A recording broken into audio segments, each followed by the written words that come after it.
روزے رکھنے کا اہتمام نہیں کرتے، یہ رمضان کی بے قدری ہے۔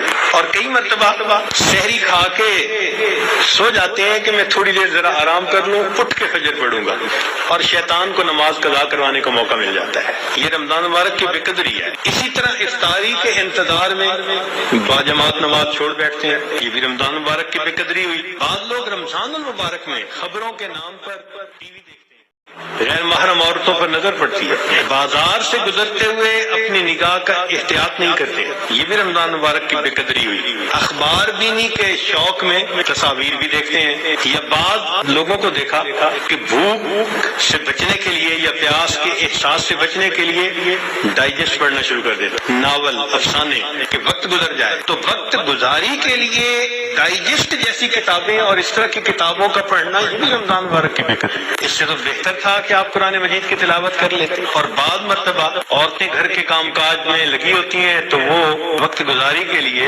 موسیقی والی قوالی لگا دے گا، اور ایسی آج کل قوالیاں بن بھی خوب رہی ہیں گانوں کی طرز پر۔ بھئی کوئی بیت الخلاء کے طرز پر مسجد بنا دے تو آپ کو خوشی ہوگی، دیکھ کے غصہ آئے گا نا۔ تو اگر کوئی نعت بنانی تھی تو ضروری ہے کہ گانے کی طرز پر بنانی ہوتی ہے؟ خدا کے بندو، تو اس قسم کی قوالیاں جن میں ساز ہو، موسیقی ہو، وہ حرام ہوتی ہیں۔ نبی اسلام نے ارشاد فرمایا میں آلات موسیقی کو توڑنے کے لیے مبعوث ہوا ہوں، اس لیے اس سے 100% پرہیز کرنا چاہیے۔ بعض نوجوان وقت گزارنے کے لیے انٹرنیٹ پہ بیٹھ جاتے ہیں، اور جو دنیا بلاد کا گند ہے وہ انٹرنیٹ کے اندر موجود ہوتا ہے، یہ بھی رمضان مبارک کی بے قدری ہوئی۔ اور بعض اپنے دوستوں سے میسیجز کا سلسلہ شروع کر دیتے ہیں، یہ بھی رمضان مبارک کی بے قدری۔ اور اس سے بڑھ کر اور گناہ یہ کہ سیل فون کے اوپر غیر محرم سے باتیں کرتے ہیں یا اس کو میسج بھیجتے ہیں، یہ بھی رمضان کی بے قدری ہے۔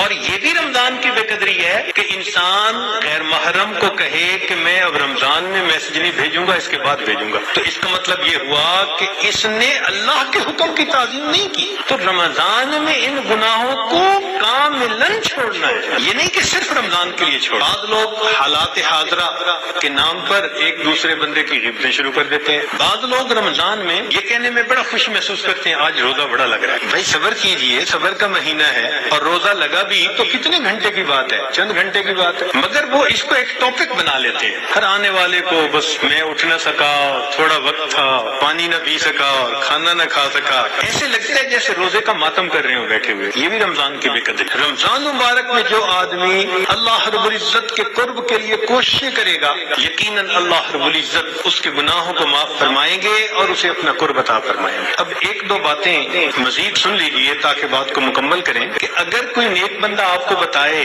کہ قبولیت دعا کا وقت ہے، دعا مانگ لو، تو آپ کتنے اہتمام سے دعا مانگیں گے کہ جی ایک نیک بندے نے بتا دیا قبولیت دعا کا وقت۔ اچھا اگر کوئی واقعی بڑا ولی ہو اور وہ بتا دے تو اور اہتمام سے دعا مانگیں گے۔ تو اگر ایک ولی کے بتانے پر اتنے اہتمام سے دعا مانگتے ہیں تو ولیوں کے سردار، نبیوں کے سردار حضرت محمد مصطفیٰ احمد مجتبیٰ صلی اللہ علیہ وسلم، آپ نے ارشاد فرمایا کہ افطاری کے وقت روزے دار کی دعا کو اللہ تعالیٰ قبول فرماتے ہیں۔ اب اپنے ذرا ذہن میں سوچیں کہ کیا ہم افطاری کے وقت دعا اس اہتمام سے مانگتے ہیں؟ اور شیطان بھی ایسا ہے کہ وہ افطاری کے وقت دسترخوان پہ چیزیں لگواتا ہے، بس حسرت سے دیکھتے دیکھتے وہ افطاری کا وقت ہی آ جاتا ہے۔ اس وقت میں اہتمام سے دعا مانگیں، رات کے اوقات میں، دن کے اوقات میں اللہ رب العزت سے معافی مانگیں اپنے گناہوں کی، اللہ تعالیٰ کو منانے کی کوشش کریں۔